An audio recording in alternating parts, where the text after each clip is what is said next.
کسی اور کا مال ہتھیانے کا فن آ ہی گیا، ٹھیک بات ہے، خربوزے کو دیکھ کر خربوزہ رنگ پکڑ ہی لیتا ہے۔ اتنے سالوں کی رفاقت تھی آپ کی مسرور صاحب کے ساتھ، کچھ تو اس سے لینا ہی تھا۔ وہ سمیرہ اور اپنے رشتے کا لحاظ کیے بنا طنز یا مگر مرہم لہجے میں بولا۔ کتنے پیسے چاہیے آپ کو؟ میں 10 لاکھ ماہانہ دوں گا، مگر آج کے بعد عروش جاب نہیں کرے گی، بلکہ اس گھر سے باہر قدم نہیں رکھے گی، اور اگر جائے گی تو صرف میرے ساتھ۔ آپ کان کھول کر میری بات سن لیں۔ کچھ دن تک میں عروش سے نکاح کروں گا، تب تک یہ میری امانت ہے آپ کے پاس، اور میری امانت میں خیانت کرنے والے کو میں کبھی معاف نہیں کروں گا، وہ بے لچک لہجے میں کہہ رہا تھا۔ بیٹا تم غلط سمجھ رہے، میں اس بارے میں کچھ بھی جانتی میں کہ عروش کہاں جاب کر رہی ہے، اس کے مالک کون؟ میں ان پڑھ گوار عورت، مجھے ان سب باتوں کا خیال بھی نہیں تھا۔ شاہ کے اس انکشاف پر حیرت سے ان کی آنکھیں پھیل گئی کہ عروش انجانے میں سے ہی میر غضنفر کے دفتر تک جا پہنچی، اور یہ فکر الگ سے ستانے لگی کہ اب عروش ان سے ضرور اپنے اور میر غضنفر کے مابین تعلق کے بارے میں سوال کرے گی۔ تب وہ اسے کیا جواب دیں گی؟ یہ برسوں پرانی کہانی انہیں پھر دہرانی پڑے گی۔ بس بس بس کریں، وہ ہاتھ اٹھا کر درشٹی سے بولا۔ خالہ میں اتنا بے وقوف نہیں اور نہ ہی کوئی ناسمجھ بچہ ہوں جو آپ کے ارادے نہ بھانپ سکوں۔ یقیناً یہ آپ کے اور آپ کے مرحوم شوہر کی سازش ہے۔ آپ دونوں نے یہی سوچا ہوگا کہ کسی بہانے سے یہ عروش کو ان لوگوں کو سونپ دیں، لیکن جب تک میں زندہ ہوں ایسا کبھی نہیں ہو سکتا۔ اس کے لہجے سے میں ارادوں کی پختگی تھی۔ کل میں آؤں گا اور عروش کو شاپنگ کے لیے لے جاؤں گا۔ عروش شادی کی تیاری کے لیے جو بھی ضروری سامان تمہیں چاہیے اس کی لسٹ بنا لینا، اور یہ بات اپنے ذہن میں بٹھا لو کہ تمہاری شادی صرف مجھ سے ہوگی۔ اس نے ماں کے پہلو میں کھڑی لب کاٹتی عروش سے براہ راست کہا۔ عروش نے بے بسی سے چپ چاپ سر جھکا دیا۔ معظم شاہ اپنا فیصلہ سنا کے جا چکا تھا، اور اس کے جاتے عروش ماں سے لپٹ کر پھوٹ پھوٹ کر رو دی۔ اعلیٰ، معظم شاہ اپنے آپ ہی تاریخ پکی کری جا رہے ہیں۔ امی میں معظم شاہ سے شادی نہیں کروں گی، میں اس جیسے سخت گیر انسان کے ساتھ زندگی نہیں گزار سکتی۔ سمینہ دلاسا دینے کے انداز میں اس کی پیٹھ تھپ تھپانے لگی۔ عروش تم نے مجھے بتایا کیوں نہیں کہ تم میر غضنفر کے آفس میں جاب کرتی ہو؟ سمینہ نے کچھ دیر بعد آہستگی سے مخاطب کیا۔ اماں آپ نے کبھی پوچھا نہیں اور میں نے بھی ضرورت محسوس نہیں کی، لیکن اب آپ مجھے بتائیں میر غضنفر اور میر سبطین سے ہمارا کیا رشتہ ہے؟ اس نے فوراً ان سے الگ ہو کر سوال کیا تو سمینہ نے نظریں چرا لی۔ تمہارا ان سب سے کوئی واسطہ نہیں، جب صحیح وقت آئے گا تو میں تمہیں سب بتا دوں گی، وہ نظریں چراتے ہوئے بولی۔ امی آپ کو مجھے بتانا ہوگا، آخر معظم شاہ یہ سب کیوں کہہ رہا تھا، اور کیوں وہ میر سبطین کو دیکھ کر آپے سے باہر ہونے لگا؟ کیوں میر سبطین نے کہا کہ میں اس کی کزن ہوں؟ آپ نہیں جانتی میں اس وقت کس ذہنی اذیت سے گزری ہوں، وہ بے حد الجھی ہوئی تھی۔ ہائے، میں بھی گرمی کی اذیت سے گزری، میری آج صبح سے بہت طبیعت ابازار قسم کی ہوئی ہے، گرمی بہت زیادہ ہے، اور ابھی بھی میرے ہاتھ پاؤں سے سیک نکل رہا ہے، لیکن میں بھی بیٹھ کی ریکارڈنگ میں نے کہا کر لوں۔ اور ابھی تھوڑی دیر پہلے جب مجھے دھسکا لگا نا، میں نے پانی ڈالا منہ میں سے تھا، لیکن وہ ناک سے نکلا، وہ دماغ کو بھی چڑھ گیا، تو وہ بس ہاتھوں پیروں پہ آ گئی تھی میں۔ سمینہ نے نظر اٹھا کر اس کے ستے ہوئے چہرے کی طرف دیکھا، پھر جیسے ہار مان کر صرف اتنا بولی، میر غضنفر تمہارے ماموں ہیں، کسی تنازع کے سبب ہم برسوں پہلے ان سب سے اپنا رشتہ ختم کر چکے ہیں، اس سے زیادہ تم مجھ سے کچھ نہیں پوچھو گی، نہ میں تمہیں کچھ بتاؤں گی۔ وہ دو ٹوک انداز میں بات ختم کر کے وہاں سے اٹھ کر چلی گئی۔ عروش کا وجود جیسے زلزلوں کی زد میں آ گیا، اتنے بڑے انکشاف کے بارے میں تو اس نے خواب میں بھی نہیں سوچا تھا۔ معظم شاہ نے عروش کو اس کے گھر سے پک کیا اور لنچ کے لیے 5 اسٹار ہوٹل میں لے آیا۔ اس کا ارادہ لنچ کے بعد شاپنگ کا تھا۔ عروش ٹیبل پر سر جھکائے بیٹھی، گود میں رکھے اپنے ہاتھوں پر نظر گاڑے بیٹھی تھی۔ عروش آج میں لنچ تمہاری پسند سے کرنا چاہتا ہوں، اس لیے ڈشز تم سلیکٹ کرو گی۔ اس نے مینیو کارڈ اس کی طرف بڑھا کر عروش کی توجہ اپنے جانب مبذول کرنے کی کوشش کی۔ عروش نے بنا کسی پیش و پش کے بے دلی سے مینیو کارڈ پکڑا اور 2-3 ڈشز کے نام اسے بتا دیے۔ شاہ نے ویٹر کو آرڈر نوٹ کروایا اور خود چیئر پر مزید ایزی ہو کر بیٹھ گیا۔ اس کی نظریں مسلسل عروش کے چہرے کا طواف کر رہی تھی۔ عروش تم جانتی ہو، جب میں نے تمہیں پہلی بار دیکھا تو اسی دن مجھے تم سے محبت کا ادراک ہوا تھا۔ اس سے پہلے میں نہیں جانتا تھا محبت کس بلا کو کہتے، لیکن تم سے مل کر میں نے جانا کہ محبت بہت خوبصورت اور انمول احساسات کا نام ہے، اور اسی دن میں نے یہ فیصلہ کر لیا کہ میں ہر قیمت پر تمہیں اپنا بناؤں گا۔ یہ بھی ایک سچ تھا کہ پہلی نظر میں اس کی سازشی دماغ نے عروش کو صرف میر نگر والوں سے بدلہ لینے کے لیے محرک کی طرح استعمال کرنے کا پلان بنایا، لیکن پھر وہ خود ہی اپنے اس فیصلے پر قائم نہ رہ سکا، کیونکہ اس کا دل اس سے بغاوت کر گیا۔ عروش کے ملکوتی حسن اور سادگی نے اس کے دل کو اپنی سازشی دماغ کے آگے گھٹنے ٹیکنے پر مجبور کر دیا تھا۔ اس کی زندگی میں آنے والی ہر لڑکی یا تو بازاری تھی یا پھر ماڈرن سوسائٹی کی پروردہ، جو معظم شاہ جیسے امیر زادے کی ایک جنبش ابرو پر اپنی دوشیزگی سمیت سب کچھ نصابر کر دیتی۔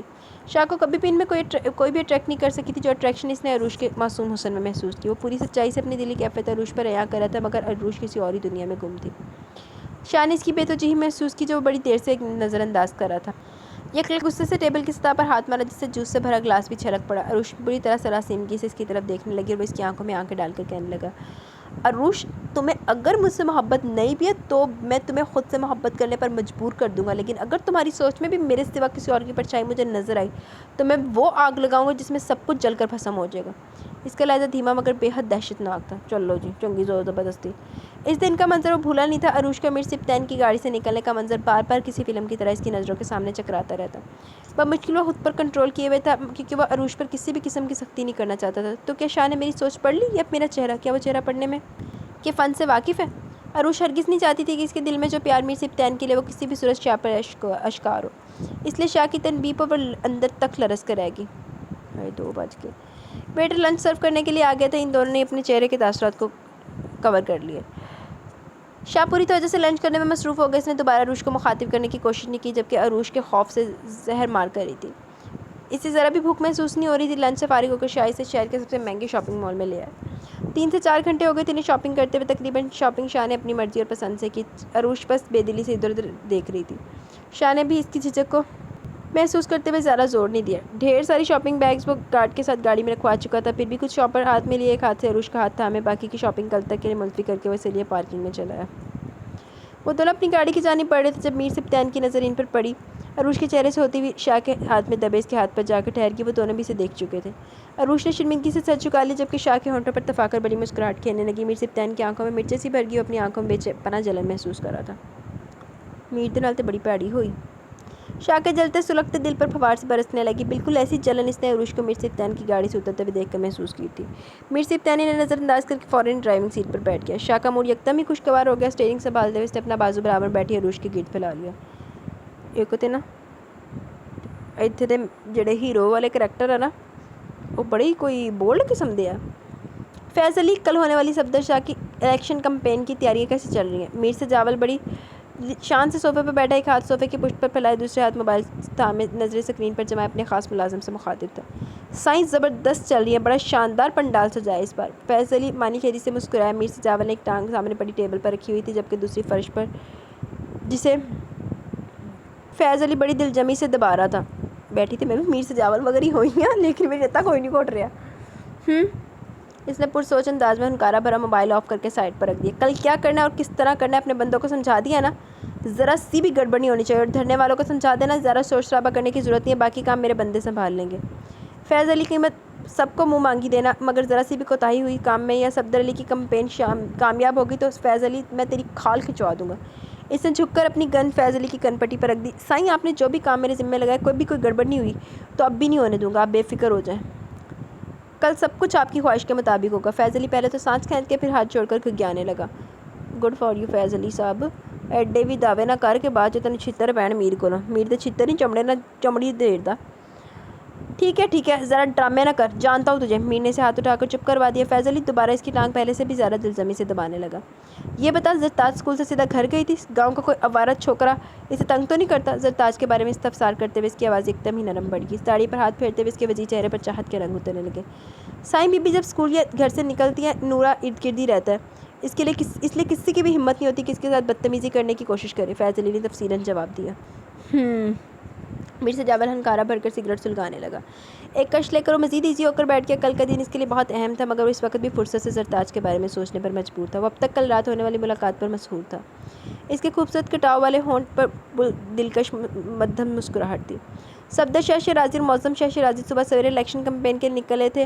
ابھی وہ پنڈال سے کچھ فاصلے پر تھے جب شاہ کو یہ خبر ملی کہ پنڈال تک جانے والی گاڑی کو مظاہرین نے بلاک کیا ہوا ہے جو ان کے خلاف احتجاج کرنے کے لیے جمع ہوئے تھے. شاہ کی کشادہ پیشانی پر اس خبر سے تفکر کی لکیریں نمایاں ہوئیں. اس نے صفدر شاہ کو اس خبر سے آگاہ کیا جو دوسری گاڑی میں سوار تھے اور ساتھ ہی سب کچھ ہینڈل کر لینے کی تسلی بھی دی. تھوڑی دیر میں ان کا قافلہ پنڈال تک جانے والی سڑک کے نزدیک پہنچ چکا تھا. مظاہرین دھرنا لگائے بیٹھے تھے. اس نے ڈرائیور کو گاڑی سائڈ میں لگانے کا حکم دیا. خود نیچے اترا ہے.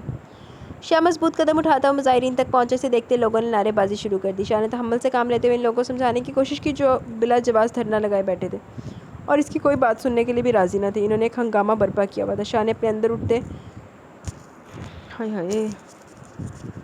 اندر اٹھنے والی غصے کی لہر کو بڑی مشکل سے کنٹرول کیا. بالآخر اسے ان لوگوں کو منتشر کرنے کے لیے پولیس کی مدد لینا پڑی. وہ ایس پی آفس کال کرنے کے لیے واپس گاڑی کی طرف بڑھ گیا. تبھی مظاہرین پر اچانک فائرنگ ہونے لگی. فائر نہ جانے کس طرف سے کیے گئے تھے. بہرحال چاروں طرف بھگدڑ مچ گئی. مظاہرین منتشر ہو چکے تھے. اس نے ڈرائیور کو پنڈال لے جانے کا حکم دیا اور کچھ دیر بعد وہ لوگ پنڈال پہنچ گئے. پارٹی ورکرز نے بھرپور طریقے سے انہیں ویلکم کیا. صفدر شاہ ڈائز پر کھڑے تقریر کر دی جب شاہ کو ایس پی کی کال موصول ہوئی. ایس پی شاہ کو آگاہ کر رہا تھا کہ مسئلہ کافی پیچیدہ ہو گیا. مظاہرین کا بیان ہے کہ ان پر حملہ معظم شاہ نے کروایا. شاہ نے اس کی بات تحمل سے سنی مگر اس کا دماغ بہت تیزی سے کام کر رہا تھا. گندا جینا برکت چھیتی کر دا. اس نے ایس پی کو یہاں سے فارغ ہونے کے بعد ایس پی آفس پہنچ کر معاملے سے نپٹنے کی تسلی دی اور کال ڈسکنیکٹ کر دی. اس طرح کے مسئلوں سے نپٹنے کے ہر داؤ پیچ پہ معظم شاہ ماہر تھا اور اچھی طرح جانتا یہ حرکت کس کی ہے. اس نے پرسوچ نگاہیں سامنے تقریر کرتے صفدر شاہ پر مرکوز کر دی. میر سبطان 3 دن سے ذہنی کشمکش میں مبتلا تھا. عروش اس کی کزن ہے. اس بات کا انکشاف اس پر عروش کی ڈاکومنٹ فائل دیکھتے ہی ہو گیا تھا جب اس نے عروش کا پورا نام عروش مسرور غزنوی پڑھا تھا. مگر اس نے عروش پر یہ حقیقت واضح نہیں ہونے دی کہ وہ اس کے بارے میں جان گیا، لیکن اب معظم شاہ سے اس کے وابستگی سے حیران کر گئی۔ سندس پھپھو کی ڈیتھ کے بعد جس طرح مسرور کے ذہنی اپنی فیملی کو لے کر لاپتہ ہو گئے تھے، اس نے بچپن سے لے کر آج تک یہی سنا کہ دوبارہ انہوں نے گاؤں کے کسی بھی رشتہ دار سے رابطہ نہیں کیا۔ رخسانہ شاہ نے اپنی بہن اور سبطین کے ڈیڈی اور چچا جعفر نے اپنی بھانجی کو ڈھونڈنے کی بہت کوشش کی، لیکن ان کا کوئی سراغ نہیں مل سکا۔ پھر سب اپنی کوششوں میں تھک ہار کر بیٹھ گئے تو کیا سمینہ آنٹی معظم شاہ اور ان کی فیملی سے رابطے میں تھی؟ یہ سوچ اسے پریشان کیے دے رہی تھی۔ پھر معظم شاہ کا کھلے عام عروج سے شادی کا اعلان عروج کی رضامندی کے بغیر تو ممکن نہیں تھا۔ یقیناً عروج نے کوئی کمٹمنٹ کی ہوگی۔ شاپنگ مال میں معظم شاہ کے ساتھ شادی کی شاپنگ کرتے ہوئے ٹکرانا عروج کی بے وفائی کا منہ بولتا ثبوت تھا۔ چلو جی، عروج نے بے وفا سمجھ لیتا، چاروں پاسے عروج ہی پیس گئی۔ یہی بات میر سبطین کو عروج کے ذہنی سے بدگن کر گئی تھی۔ وہ اپنی سوچوں میں غلطا تھا جب موبائل کی ٹون نے اسے چونکا دیا۔ مکتوم شاہ کا نمبر دیکھ کر اس نے کال اٹینڈ کر لی۔ ہیلو میر سبطین، یار کہاں گم ہو آج کل؟ نہ سلام نہ دعا۔ میں نے سوچا آج خود ہی کال کر کے خیریت دریافت کر لوں۔ بس کچھ مصروفیت تھی پچھلے دنوں، سبطین نے سنجیدگی سے جواب دیا۔ اچھا، کچھ خاص قسم کی مصروفیت تھی؟ مکتوم شاہ نے خوشگوار موڈ میں بات کی شروعات کی۔ اس کی کال کا مقصد کچھ اور تھا۔ کچھ خاص نہیں، وہی آفس ورک لوڈ۔ تم بتاؤ کہاں ہو؟ کال کرنے کی بجائے خود چلے آتے تو ہم ساتھ ہی لنچ کر لیتے۔ لنچ کا ارادہ تو میرا بھی ہے، مگر مصروفیت نے اجازت نہیں دی اور گاؤں سے نکلنے کا موقع بھی نہیں مل سکا۔ جب فرصت ملے تب آ جانا، سبطین نے مختصراً کہا۔ یا تمہارے متعلق ایک خبر گردش کری ہے کچھ دنوں سے کہ تم نے معظم شاہ کے قافلے پر حملہ کروایا۔ مجھے اسے خرافات میں پڑھنے کا کوئی شوق نہیں اور نہ ہی میری معظم شاہ سے کوئی ذاتی دشمنی ہے۔ سبطین اس کی بات سے شاک تو ہوا تھا، مگر اس نے مکتوم شاہ کو محسوس نہیں ہونے دیا۔ لیکن اس نے ایف آئی آر تو تمہارے خلاف درج کروائی ہے، جبکہ معظم شاہ خود بھی یہ بات اچھی طرح جانتا تھا، یہ کام میر سے جاول کے سوا اور کسی کا نہیں ہو سکتا۔ مکتوم شاہ ایک بار پھر اسے حیران کر دیا تھا۔ اس بات کی وضاحت معظم شاہ بہتر طریقے سے کر سکتے ہیں۔ میں نہیں جانتا اس نے ایسا کیوں کیا اور نہ ہی جاننا چاہتا ہوں، وہ سرد مہری سے بولا۔ لیکن میں جانتا ہوں، مکتوم شاہ نے ڈرامائی انداز اپنایا۔ میر سبطین خاموشی سے اس کی اگلی بات کا منتظر تھا۔ کہیں سب کے پیچھے وجہ مس عروج تو نہیں؟ مکتوم شاہ صاحب کو اسے بولا۔ میرا مس عروج سے کوئی واسطہ نہیں اور نہ میں اتنا جذباتی اور بے وقوفوں کے اس کے لیے یہ سب خرافات کرتا پھروں۔ میر سبطین کے لہجے کی آنچ مکتوم شاہ پل بھر میں محسوس کر گیا، لیکن اسے جتانے کی کوشش نہیں کی۔ کچھ دیر ادھر ادھر کی باتیں کرنے کے میر سبطین نے کال ڈسکنیکٹ کر دی اور خود تھکے تھکے انداز میں بیڈ پر دراز ہو گیا۔ سائڈ ٹیبل پر پڑے کافی کے مگ میں موجود کافی ٹھنڈی ہو چکی تھی۔ جی تو گائز، یہاں پہ ایپیسوڈ اپنے اختتام کو پہنچی۔ اب میری طبیعت تھوڑی خراب ہو رہی ہے گرمی کی وجہ سے نا، تو انشاءاللہ کل ملیں گے نیو ایپیسوڈ کے ساتھ۔ تب تک کے لیے اپنا بہت سارا خیال رکھیں، دعا میں بہت زیادہ یاد رکھیں، اور میری دوست کے لیے دعا کریں، اس کی طبیعت خراب ہے تھوڑی سی، تو اللہ پاک اس کو شفا دے ایشم کو، تو اس کے بہت سارے اپنی دعاؤں میں یاد رکھیں۔ انشاءاللہ کل ملیں گے نیو ایپیسوڈ کے ساتھ، تب تک کے لیے اپنا بہت سارا خیال رکھیں، دعاؤں میں یاد رکھیں۔ اللہ حافظ۔